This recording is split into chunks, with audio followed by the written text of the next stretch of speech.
अस्सलाम वालेकुम my family, मैं हूं नूर और आप देख रहे हैं इंडियन फूड लवर्स। अल्लाह बरकत दे आपके रिस्क में। Welcome back to my channel. तो जी मेरे प्यारे दोस्तों, आज मैं बहुत ही अच्छी सी रेसिपी लेकर हाजिर हो गई हूं, आलू और चीज़ स्नैक्स की।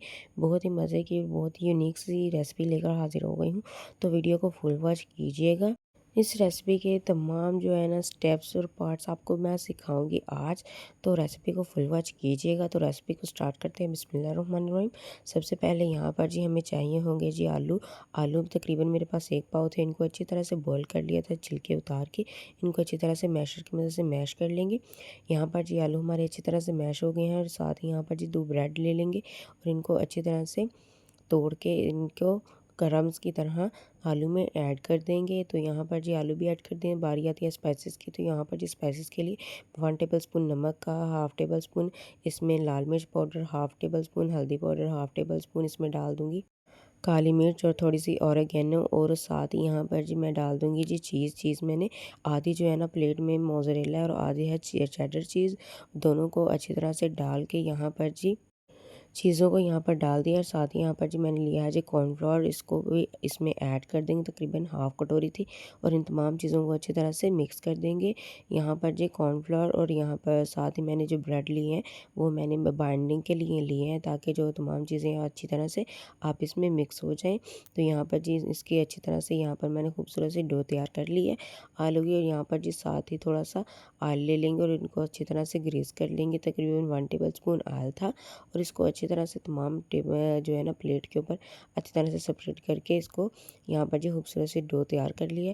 और इसको 5 मिनट के लिए रेस्ट दिया था। साथ ही यहाँ पर जी अब छोटे छोटे से पेड़े लेंगे और इनको जो है ना स्टिक्स की जो है ना शक्ल में तैयार कर लेंगे। यहाँ पर जी मैंने एक बोर्ड लिया था, इसके ऊपर थोड़ा सा ऑयल को ग्रीस कर लिया था। और यहाँ पर जी इसको ना आलू को ना कोई सी भी शेप दे लेंगे। यहाँ पर जी मैं लंबी सी जो है ना इसको ना शेप दे लूँगी। और इसको ना यहाँ पर जी मैं इसके बोर्ड के ऊपर रख के ना आप इसको ना हाथ की मदद से ना लंबा भी कर सकते हैं। और यहाँ पर जी देखें, साथ ही यहाँ पर जी मैं तीसरा भी बनाने लगी और आपको दिखाने लगी हूँ कि इसको मैं यहाँ पर जी बोर्ड के ऊपर रख के ना आप इसको इस तरह से भी लंबा कर सकते हैं। तो यहाँ पर जी पोटैटो चीज़ स्टिक हमारी जो है ना अच्छी तरह से मैं इन तमाम चीज़ों को तैयार कर लूँगी। तो जी यहाँ पर जी तमाम स्टिक्स जो है मैंने तैयार कर लिए हैं। अब यहाँ पर जी मैंने ब्रेड क्रम्स लिए हैं, घर पर बनाई थी मैंने ब्रेड क्रम्स। और साथ ही अंडा लिया है, अंडे में नमक और मिर्च ऐड करके उससे अच्छी तरह से फेंट लिया था।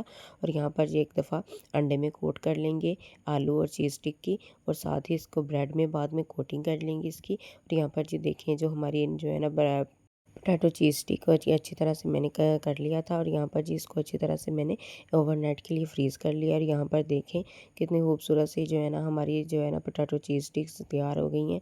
और इनको अच्छी तरह से मैंने जो है ना फ्रीज़ कर लिया था। और फ्रीज़ करके यहाँ पर जी आप इसको तकरीबन 2 से 3 दिन के लिए फ्रीज़ कर सकते हैं, घर पर स्टोर कर सकते हैं।